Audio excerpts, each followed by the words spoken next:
people say, you know, how could there be a crisis? The Fed printed $4 trillion, but the problem is the world created $70 trillion of debt on top of the $4 trillion of money printing. So we're actually more leveraged than ever. The banks in 2008 were too big to fail. The biggest banks are bigger. They have a larger percentage of the total banking assets. The derivatives books are much bigger. So everything that was unstable in 2008 is worse today. You know these crises happen every 7, 8 years. It doesn't mean it's going to happen tomorrow, but 1994, 1998, 2008, it's been 8 years since the last one almost, and it won't be very long before the next one. But the next one's going to be different, because the last two times, 98 and 2008, when everyone wanted their money back, they printed the money. The next time, they're not going to print the money because they're tapped out. They're going to lock down the system. So money market funds will suspend redemptions. Bank ATMs can be reprogrammed to give you $300 a day for gas and groceries. They can selectively shut the banks. And we're seeing it. We saw it in Greece. We saw it in Cyprus. We're seeing it today in India. The banks are closing. They're out of cash. So this is the plan. It actually comes out of the G20 Brisbane Summit, November 2014. That was the bail-in lockdown plan. Ray Dalio of Bridgewater, writing on LinkedIn just a few minutes ago, reflecting on the election we had last week, says there's a good chance there were one of those major reversals that last a decade, and he brings up 1970-71, 1960s period of non-inflationary growth, and the 1980s shift to disinflationary strong growth. Do those analogs make sense to you? Do you agree with Ray here that we're at a pivotal point? I definitely think we're at a pivotal point. See, the Trump economic team, you look who's around them, you know, it's David Malpass, Steve Moore, Larry Kudlow, Art Laffer. Great guys. This is the Reagan team. And, well, yeah. And they're going to run the Reagan playbook, but there's a big difference. When Ronald Reagan ran the Reagan playbook, when he was sworn in January 1980, interest rates were 20%, inflation was 13%, and debt to GDP was 35%. So interest rates had nowhere to go but down. The bond market had nowhere to go but up. Stocks and bonds rose together. Reagan piled on debt, but starting from a very low level. So Reagan had all these tailwinds. Now, Trump's going to try to run the same playbook with nothing but headwinds. Debt to GDP is 100%. Interest rates have nowhere to go but up. Inflation has nowhere to go but up. So this is like Reagan ran a playbook against the high school football team. Trump's going to run the same playbook against the New England Patriots.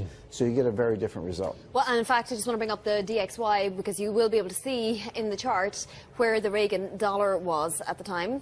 It was very strong, right. Dollar index, as soon as it comes up. We can see there, you see the 1988 to 84 period roughly. You see a very strong dollar. Now, the dollar index is strengthening again, but isn't that the one Trump card that, yeah, what you say, I mean, its potential to happen is there, right. But because of the strong dollar, it's unlikely. And you also suggest that there's a conspiracy there.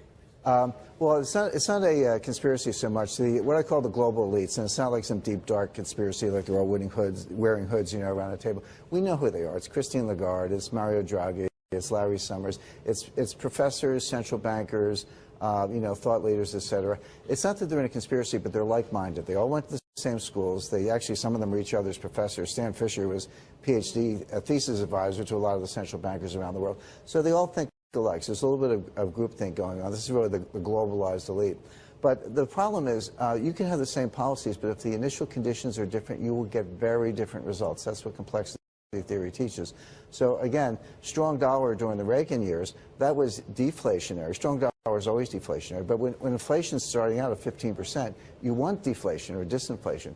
With Trump, with inflation starting out about 1.6%, a strong dollar could throw you into zero, even outright deflation, as opposed to disinflation. So again, same playbook, different initial conditions, you'll get very different results, potentially disastrous results. The other point I'm making, David and Ivani, is that the systemic risk doesn't care if you're a Republican or a Democrat. It's like when an avalanche happens and it kills a skier, it doesn't care if the skier is a liberal or a conservative. There are bigger forces at play than the partisanship and the policies that they choose. And these cannot be stopped except by extreme measures, and that's why I'm talking about locking down the system. This is all, I think it's all documented in the book. For example, the money market funds. In 2008, they could not suspend redemptions. They had to give you the money back, and they couldn't break the buck. Both of those laws have been changed very recently. Now they can break the buck. So you put $1 in. Used to get $1 out, you know, plus interest might be low.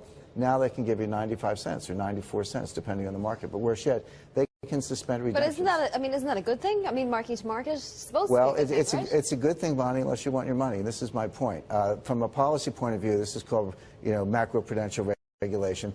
It knows, you know, in 1933, FDR shut the banks. In 1914, the New York Stock Exchange was closed for 5 months. We've seen all this before. My point is when they get desperate, they're going to lock down the system.